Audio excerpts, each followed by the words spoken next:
بسم اللہ الرحمن الرحیم۔ گمنام ہیرو کے معزز ناظرین السلام علیکم۔ دوستو لائک ضرور کر دیا کریں، شکریہ۔ آئیے چلتے ہیں کہانی کی طرف۔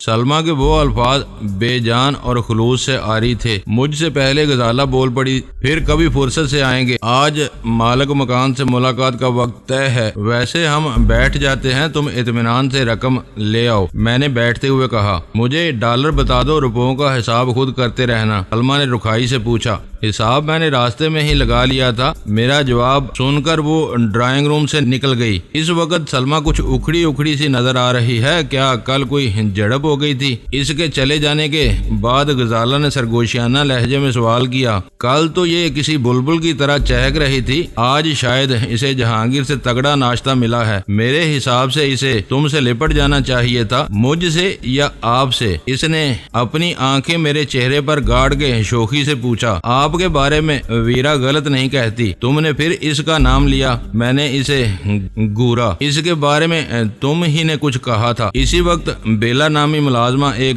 ٹرے میں ٹھنڈے مشروب کے 2 گلاس لے آئی۔ لڑکی پچھلی رات مجھ سے مانوس ہو چکی تھی، میں نے پیار کے ساتھ اس کے ہاتھ سے ٹرے لے لی۔ یہ کون ہے؟ بیلا کے چلے جانے کے بعد غزالہ نے سوال کیا۔ سلمیٰ کی ملازمہ اور اس کے گھر میں ایک نئے فساد کی جڑ، میں نے معنی خیز لہجے میں کہا۔ میں سمجھی نہیں، اس کی آنکھوں سے ظاہر ہو رہا تھا کہ بات اس کے پلے نہیں پڑی تھی۔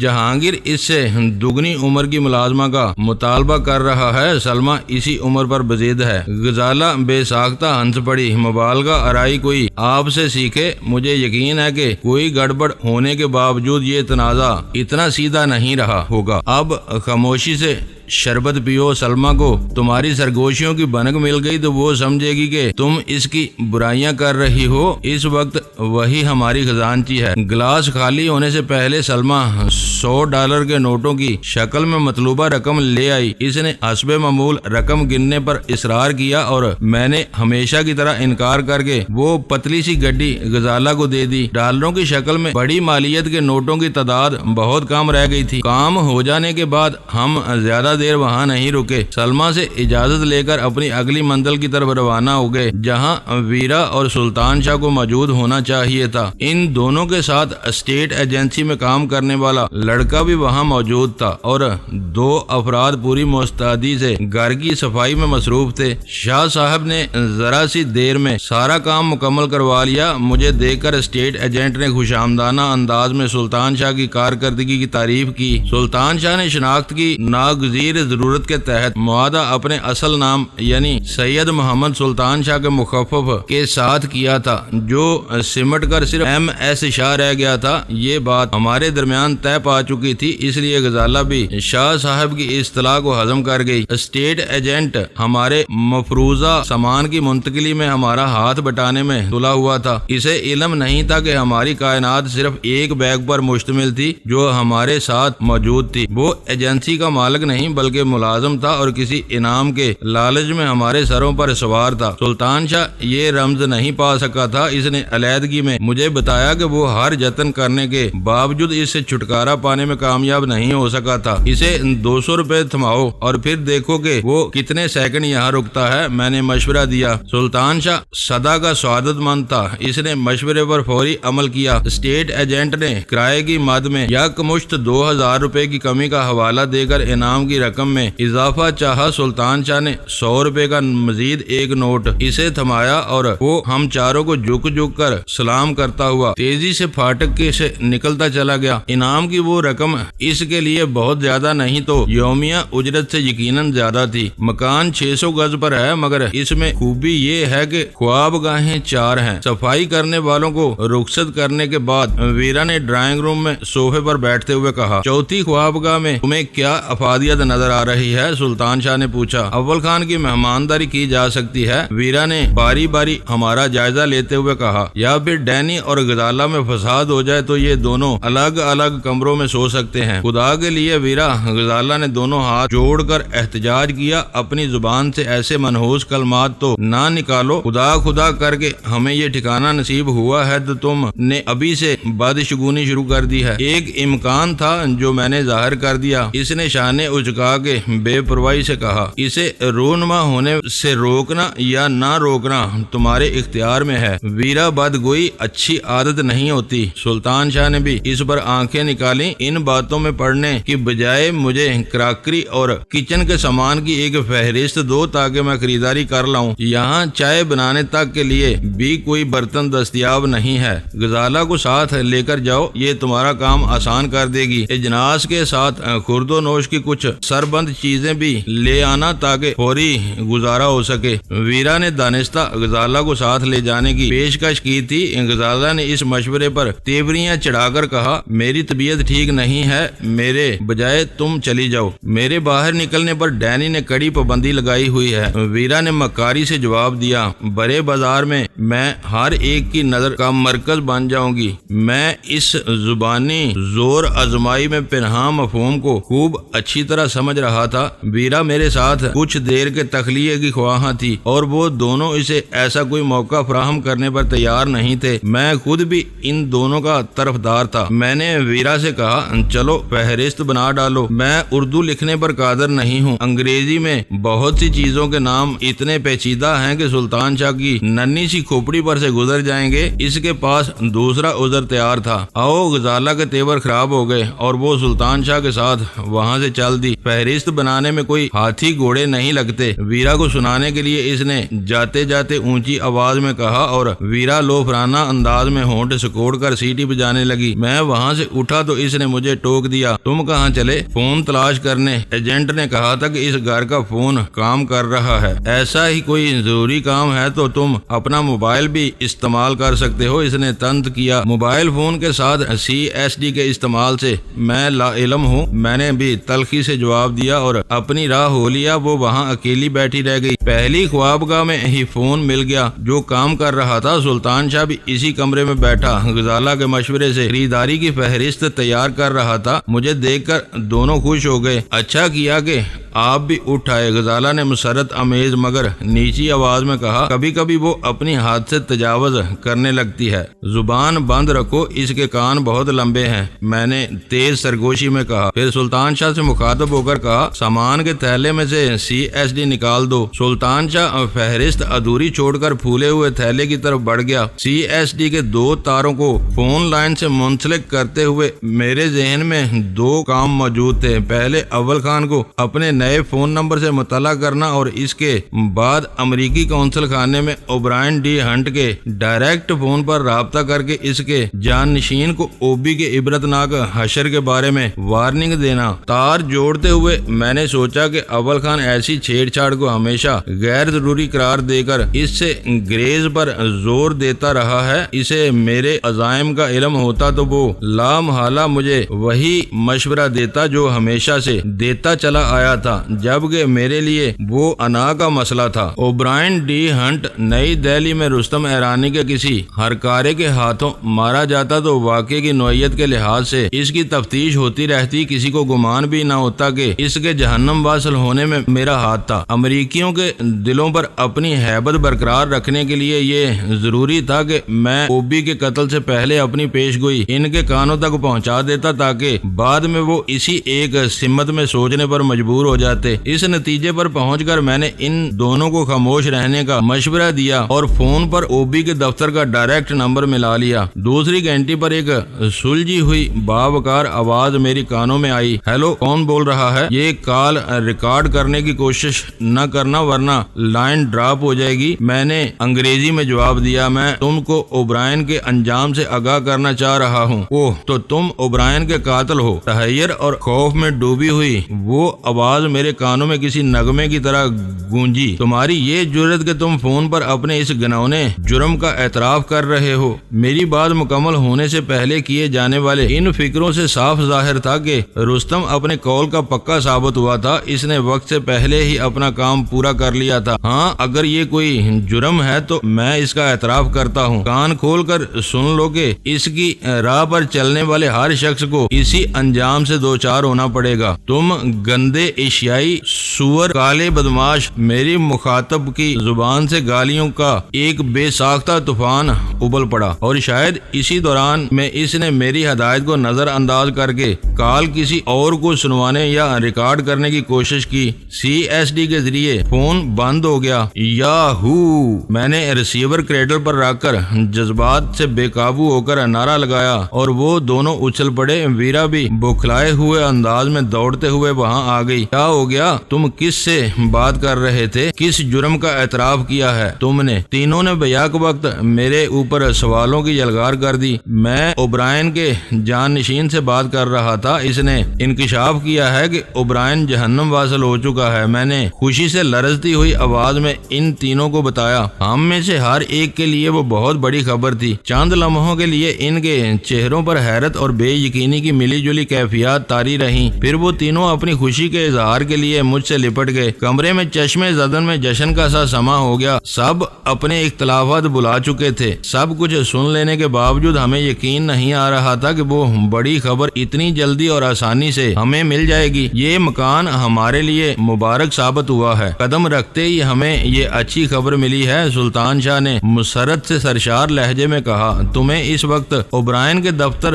فون کرنے کی کیا سوچی تھی؟ خبر میرے وہم و گمان میں بھی نہیں تھی۔ میں انہیں دمکانا چاہ رہا تھا۔ وہ کب اور کیسے مارا گیا، غزالہ تفصیل جاننے کے لیے بےتاب تھی۔ تازہ واقعہ معلوم ہوتا ہے، دیکھتے ہیں کہ اول خان کیا کہتا ہے۔ اس کے پاس ہمارا فون نمبر بھی نہیں ہے۔ یہ کہہ کر میں نے دوبارہ ریسیور اٹھا لیا۔ اول خان کی آواز میں ولولے یا ظفر مندی کی کوئی رمق نہیں تھی۔ شاید وہ اس وقت بھی ہمارے بچھڑنے کا سوگ منا رہا تھا۔ تم مایوسی کی کن دلدلوں میں دھنسے ہوئے ہو؟ تمہیں علم نہیں کہ وہ بھی مارا جا چکا ہے؟ میں نے کسی تمہید کے بغیر اس سے سوال کیا۔ کیا؟ وہ گویا گہری نیند سے اچانک جاگ اٹھا۔ وہ بھی مارا گیا؟ یہ کب کی خبر ہے؟ مجھے مختصر ترین خبر ملی ہے۔ اس کی تصدیق اور تفصیل حاصل کرنے کی ذمہ داری تمہاری ہے۔ خبر کا ذریعہ کیا ہے؟ اس کی آواز ہیجان امیز ہو گئی۔ کسی نے تم سے مذاق تو نہیں کیا؟ یہ اوبی کے جانشین کے الفاظ ہیں۔ CSD لگانے کے بعد میں نے اسے فون کیا تھا۔ میں تھوڑی دیر میں موبائل پر تم سے رابطہ کرتا ہوں۔ شاید یہ اسی صبح کا واقعہ ہے۔ اسلام آباد والوں کو اب تک ضرور بنک مل چکی ہوگی۔ میں نے اسے اپنا نیا فون نمبر نوٹ کروانے کے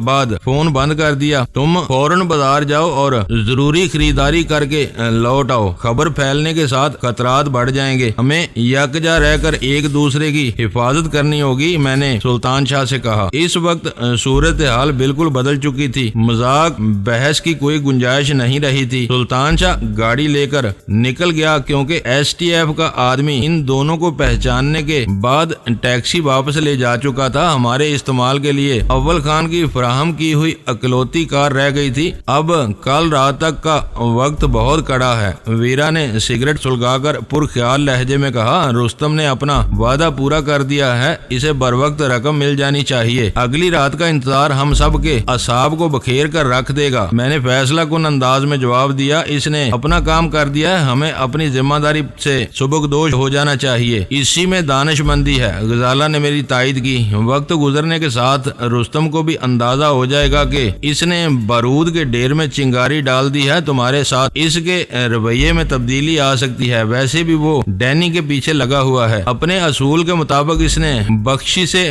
پیشگی رقم بھی لے رکھی ہوگی۔ ویرا نے رائے زنی کی۔ ہم نے یہ دیکھ لیا ہے کہ وہ اپنے گاہکوں سے وعدہ خلافی نہیں کرتا۔ اوبرائن کے دفتر سے اس وقت بہت اہم خبر ملی ہے، مگر یہ برا ہوا کہ اس واقعے کے پیچھے آپ کی کارکردگی کا راز فاش ہو گیا۔ غزالہ نے نرمی سے کہا۔ غنیمت یہ ہے کہ اس نے بہت کچھ کہا مگر ڈینی کے طور پر میرا نام نہیں لیا۔ میں نے اپنے ذہن میں اس گفتگو کا اعادہ کرتے ہوئے جواب دیا، نہ میں نے اسے اپنا نام بتایا۔ پھر بھی وہ سب جانتے ہیں کہ انہیں اس طرح فون کرنے والا کون ہو سکتا ہے۔ کمان سے نکلا ہوا تیر واپس لوٹتا ہے، نہ زبان سے نکلے ہوئے الفاظ۔ جو ہونا تھا وہ ہو چکا تھا۔ انہیں دھمکی دیتے ہوئے مجھے اوبرائن کے قتل کا اندازہ نہیں تھا۔ میرا ابتدائی فکرہ زو مانی تھا۔ اس کا رد عمل سنتے ہی میں نے بات بنا لی تھی، مگر پھر بھی اس ٹیلی فون کال میں ایک سکم تھا۔ میں نے اوبرائن ڈی ہنٹ کے قتل سے پہلے رابطہ کیا ہوتا تو میری بات کی صداقت پر 100% یقین کر لیا جاتا، مگر میں نے واردات کے بعد اس نمبر پر فون کیا تھا۔ فون سننے والے کے اضطراری رد عمل کے باوجود یہ امکان باقی باقی تھا کہ میری اس کال کو شیخی قرار دے کر نظر انداز کر دیا جاتا۔ ان کی صفوں میں موجود کئی بکرات دعویٰ کر سکتے تھے کہ ڈینی نے اوبرائن ڈی ہنٹ کی موت کی خبر سن کر اس کا صحرا اپنے سر باندھنے کی کوشش کی۔ فون سننے والے نے دھیان دیا ہوتا تو وہ یہ بتا سکتا تھا کہ میری کال بیرون ملک نہیں تھی اور یہ کسی طرح بھی ممکن نہیں تھا کہ کراچی پاکستان کے کسی حصے میں بیٹھا ہوا شخص کم و بیش اسی وقت نئی دہلی میں کسی کو قتل کر سکے۔ وہ ہماری خوش فہمیاں تھیں، وہ لوگ کسی نتیجے پر پہنچتے اور کیا حکمت عملی اختیار کرتے، اس کا انحصار اوبرائن کی ہلاکت کی تفصیلات پر تھا، مگر ایک بات ناگزیر تھی کہ ہمیں جلد از جلد رستم سے اپنا حساب صاف کر لینا چاہیے تھا۔ اس میں تاخیر ہمارے لیے نقصان دہ ثابت ہو سکتی تھی۔ اوبرائن کے دفتر میں نے اپنی مرضی سے فون کیا تھا۔ رستم کے بارے میں مجھے ویرا اور غزالہ کا مشورہ بھی حاصل تھا۔ اس کے یہاں ایکسچینج کے ذریعے بات ہوتی تھی، اس لیے مجھے رنگ کرنے سے پہلے CSD کو آف کرنا ہوتا تھا۔ میں نے اس کے بٹن پر ہاتھ رکھا تھا کہ فون کی گھنٹی بج اٹھی۔ ریسیور اٹھایا تو دوسری طرف اول خان موجود تھا۔ میری آواز سنتے ہی وہ پرجوش لہجے میں بولنے لگا، اس کی موت ایک حادثے کے نتیجے میں ہوئی ہے۔ وہ اپنے معمول کے مطابق دفتر جا رہا تھا کہ اچانک غلط سمت سے ایک بڑا ٹریلر نمودار ہوا اور اوبرائن اپنی گاڑی میں ہی پچک کر مر گیا۔ اسے خاصا مضبوط آہنی تابوت نصیب ہوا ہے۔ تبصرہ کرتے ہوئے میرے ذہن میں یہ رستم کے الفاظ گونجے تھے۔ اس کی کوشش ہوتی تھی کہ قتل اس طرح ہو کہ قتل معلوم نہ ہو۔ اس نے اوبرائن کے لیے اپنے اسی قول پر عمل کیا تھا۔ ٹریلر ڈرائیور فرار ہو گیا تھا۔ افواہیں ہیں کہ وہ ٹریلر چوری کا تھا۔ اول خان کہہ رہا تھا جسے مرنا تھا وہ مر گیا۔ اب یہ قصہ مہینوں چلتا رہے گا، میں نے پرسکون لہجے میں جواب دیا۔ ابھی تک موسیٰ کے بارے میں کوئی FIR نہیں ہوئی، لیکن اس کی تلاش میں ایک مرتبہ پھر شدت آ گئی ہے۔ تم اشارہ دو گے تو اسے بھیج دیا جائے گا۔ اس کے ساتھی کو بھی دیکھو، وہ آج ہی تمہارے پاس آ جائے تو بہتر ہوگا، کیونکہ میں آج رات اپنے میزبان کی طرف جانے کا ارادہ کر رہا ہوں۔ اس سے بات ہوئی ہے تو تمہاری اول خان کی آواز میں حیرت تھی۔ اب ہوگی ملاقات میں اس کا فائدہ ہے، وہ وقت دے دے گا۔ میں نے کہا کوئی اچھی خبر ہوئی تو میں فون کروں گا، تم بھی مجھے اپنے پروگرام سے باخبر کرتے رہنا۔ وہ ٹریفک کے حادثے میں بری طرح مارا گیا ہے۔ میں نے ان دونوں کو نئی خبریں سنائی۔ یہ اچھا ہوا، غزالہ بے ساختہ بولی۔ کون یقین کرے گا کہ آپ کراچی میں بیٹھ کر نئی دہلی کا ٹریفک کنٹرول کر سکتے ہیں؟ وہ آپ کے فون پر توجہ نہیں دیں گے، مگر یہ بات قابل غور ہے کہ رستم نے وہاں کے ٹریفک کو کیسے بے لگام کر دیا ہوگا۔ سیدھی سی بات ہے کہ نئی دہلی کے کسی مضبوط گروہ بند سے اس کا باقاعدہ رابطہ ہے۔ اس کی رضامندی کے بعد رستم نے میری کام کی حامی بھر لی تھی۔ میں نے اوبرائن کے قتل کی سازش کی امکانی نقشہ کشی کرتے ہوئے کہا، اس کے آدمیوں نے اسی وقت سے اوبرائن کے معمولات پر نگاہ رکھی ہوگی۔ رستم کی طرف سے گرین سگنل ملنے پر آج صبح کہیں سے ایک تیز رفتار ٹریلر چرایا گیا اور اس کا پیچھا کرنے والوں نے واکی ٹاکی جیسے کسی نظام کے ذریعے ٹریلر ڈرائیور کی رہنمائی کر کے طے شدہ مقام پر اوبرائن کو کچل ڈالا۔ کیا یہ واقعہ سیدھی سی بات ہے؟ ویرا نے خشک لہجے میں غزالہ سے پوچھا۔ ہر وہ بات جو ان کے ذہن میں آ جائے سیدھی ہی ہوتی ہے، غزالہ نے ہنس کر جواب دیا۔ اوبرائن ایک اہم ملک کا اہم تر سفارتی افسر تھا۔ افسر ضرور تھا، مگر پاکستان کے لیے وہ اتنا اہم نہیں تھا کہ ٹریفک کے ایک غیر معمولی حادثے میں اس کی موت پر اخباروں کے زمیمے بازار میں آ جاتے۔ عام لوگوں کو اگلے دن کے اخبارات کے ذریعے اس واقعے کا علم ہو سکتا تھا۔ ٹیلی ویژن کے خبر نامے میں اس کے بارے میں ایک آدھ سطر آ جانے سے کوئی فرق نہیں پڑتا، کیونکہ خبر نامے کو وقفہ تصور کر کے ٹیلی ویژن کے بیشتر ناظرین اپنے ضروری کام نپٹانے میں مصروف ہو جاتے ہیں۔ ویسے بھی مجھے خبر نامے سے 2 گھنٹے پہلے یعنی شام کے 7 بجے رستم کو فون کرنا تھا۔ میں اس وقت بھی خود کو نئی دہلی کے حادثے سے بے خبر ظاہر کر کے اپنا مدعا بیان کر سکتا تھا۔ اوبرائن کی موت کی تفصیلات سامنے آنے کے بعد صورتحال قدرے واضح ہو چکی تھی۔ میں نے رستم کو فون کرنے کا ارادہ شام تک کے لیے ملتوی کر دیا۔ اس وقت تک اول خان کی طرف سے ملانگ کے بارے میں بھی کوئی مثبت خبر آ سکتی تھی۔ آپ ملانگ کی طرف سے اتنے فکر مند ہیں، لیکن 2 آدمیوں کو سرے سے بھولے ہوئے ہیں۔ ملانگ کے ذکر پر غزالہ نے رسانیت سے کہا، ہر خطرہ میری نگاہوں میں ہے۔ شاید تم دھنراج اور موہنی پنڈت کا ذکر کر رہی ہو۔ اس نے اسبات میں سر ہلاتے ہوئے پوچھا، کیا آپ کو ان سے کوئی خطرہ نہیں ہے؟ میرے لیے وہ عملاً بے ضرر ہیں، کیونکہ ان سے سامنا ہونے کا کوئی امکان نظر نہیں آتا۔ یہ مان لیا گیا کہ دھنراج مفرور ہے اور ایک لمبی مدت تک اس کے سامنے آنے کا کوئی امکان نہیں ہے۔ ویرا نے کہا مگر موہنی پنڈت اسی شہر میں رہتی ہے، اس سے تمہارا کہیں بھی سامنا ہو سکتا ہے، وہ دیکھتے ہی تم کو کرنل جمال دستی کے طور پر پہچان لے گی۔ ماڈلنگ اس کا پیشہ اور فلرٹنگ اس کا مشغلہ ہے۔ وہ جن مقامات اور تفریح گاہوں میں اپنا وقت گزارتی ہے میں وہاں کا رخ بھی نہیں کرتا۔ ویرا نے میری بات کاٹ دی، تم پنڈت کی خانہ تلاشی کے لیے پر تول رہے ہو، موہنی اسی چھت کے نیچے رہتی ہے، کیا تم اس کی نگاہوں سے محفوظ رہ سکو گے؟ خانہ تلاشی اور ملاقات میں باریک سا فرق ہے، میں نے مسکراتے ہوئے جواب دیا۔ خانہ تلاشی چوری چھپے ہوتی ہے، ملاقات میں ہر فریق روبرو ہوتا ہے۔ گاڑی کے ہارن نے سلطان شاہ کی واپسی کی اطلاع دی اور وہ گفتگو وہیں ختم ہو گئی۔ بحث میں جیتنے کے لیے میں نے ویرا کو لاجواب ضرور کر دیا تھا، مگر مجھے اندازہ ہوا کہ میں نے اس وقت تک موہنی کے بارے میں سنجیدگی سے کچھ بھی نہیں سوچا تھا، ایک غیر متعلقہ فریق کی طرح اسے نظر انداز کر دیا تھا۔ سلطان شاہ کی خریداری میں ہر چیز قابل ذکر تھی، مگر دو اشیاء بہت نمایاں تھیں، ان میں ایک ٹیلی ویژن اور دوسرا کیسٹ پلیئر تھا۔ انسانوں کے قدم آئے تو اس غیر آباد گھر کی رونق بھی بحال ہونے لگی۔ کچن میں چولہا روشن ہونے کے بعد فضا میں مانوس اور اشتہا انگیز خوشبوئیں چکرانے لگی۔ سب نے اپنے اپنے کمروں کا انتخاب کیا اور سلطان شاہ کی خریداری سے فیض اٹھاتے ہوئے ان کمروں کو سونے کے قابل بنانے میں مصروف ہو گئے۔ 7 بجنے سے پہلے اول خان کا فون آ گیا، اس کے پاس 2 خوشخبریاں موجود تھیں۔ ملنگ ہاتھ آ گیا تھا اور دھنراج کو اپنے ملک کی سرحدوں میں ایسے زرخرید اہلکاروں کی حمایت حاصل تھی جو اس کے درباری ہوتے ہوئے بھی اسے کاغذوں پر رپوش اور مفرور قرار دیتے رہے تھے۔ اسے پاکستان کی سرحد عبور کر کے پڑوسی ملک میں جانے کی کوئی ضرورت پیش نہیں آئی تھی۔ وہ اپنے آبائی شہر کے مضافات میں کھیتوں کے درمیان بنے ہوئے کاٹیج میں عیش و عشرت کے دن گزار رہا تھا۔ دھنراج پولیس کی تحویل میں رہے گا یا تمہارے پاس آ جائے گا؟ میں نے پوچھا۔ وہ سنگین پولیس کیس میں ملوث ہے اور انہی کا مجرم ہے، اس قضیے میں ایس ٹی ایف کہیں بھی شریک نہیں ہو سکے گی، چاہو گے تو اس کا اقبالی بیان مل جائے گا۔ میں بے اختیار ہنس دیا۔ میں اقبالی بیان کا کیا کروں گا؟ بس یہ دیکھ لینا کہ وہ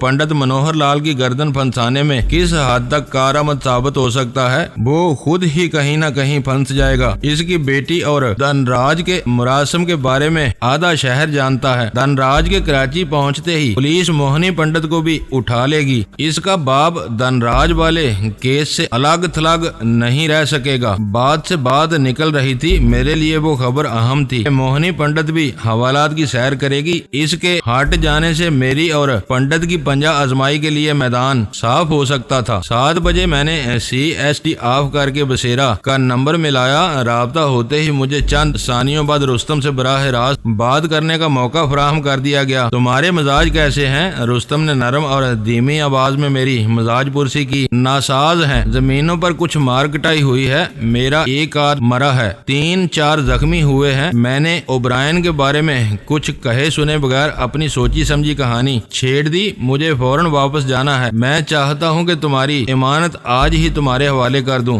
بہت اچھی خواہش ہے، تمہیں یہ جان کر خوشی کہ آج صبح تمہارا کام ہو چکا ہے، اس نے کسی غرور یا تکبر کے بغیر اسی رسانیت سے کہا۔ یہ بہت اچھی خبر ہے، میں کراچی سے بالکل بے فکر ہو کر جاؤں گا۔ میں نے خوشی کا اظہار کیا، پھر پوچھا میں ملاقات کے لیے کس وقت آ جاؤں؟ 8 بجے پہنچ سکتے ہو تو؟ چند لمحوں کی خاموشی کے بعد سوال کیا گیا۔ 8 اور 8:30 کے درمیان ضرور آ جاؤں گا، میں نے اسے یقین دلایا۔ ٹھیک ہے، اس کی فیصلہ کو نواز آئی، میں انتظار کروں گا، دیر نہ کرنا۔ اس سے بات کرنے کے بعد مجھے خیال آیا کہ اتفاق سے اول خان نے مجھے وہی گاڑی دی تھی جو دونوں مرتبہ رستم کے گھر جانے کے لیے استعمال کی گئی تھی۔ اس رات تیسری بار استعمال کے بعد اس گاڑی کی تبدیلی ضروری ہو گئی تھی۔ گلشن اقبال سے بسیرا کا فاصلہ زیادہ نہیں تھا، لیکن میں نے جان بوجھ کر اس سے زیادہ وقت مانگا تھا تاکہ وہ ہماری قیام گاہ کے بارے میں کوئی غیر ضروری اندازہ قائم نہ کر سکے۔ یہ ایک عام مشاہدہ ہے کہ انسان کی زندگی میں بعض دن ایسے برے ثابت ہوتے ہیں کہ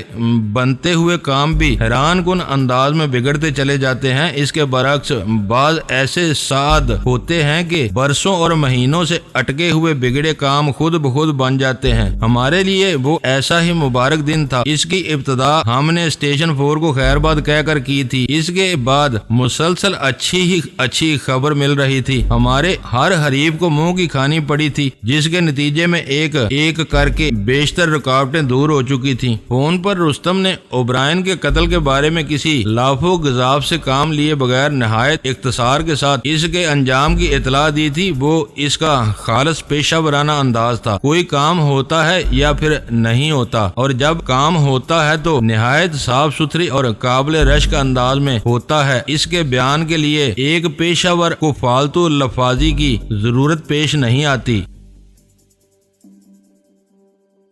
دوستو ویڈیو کو لائک ضرور کر دیا کریں۔ ISI پاک آرمی زندہ باد، پاکستان پائندہ باد۔ معزز ناظرین، اپنا خیال رکھیے گا اور اپنے اس چینل کا بھی شکریہ۔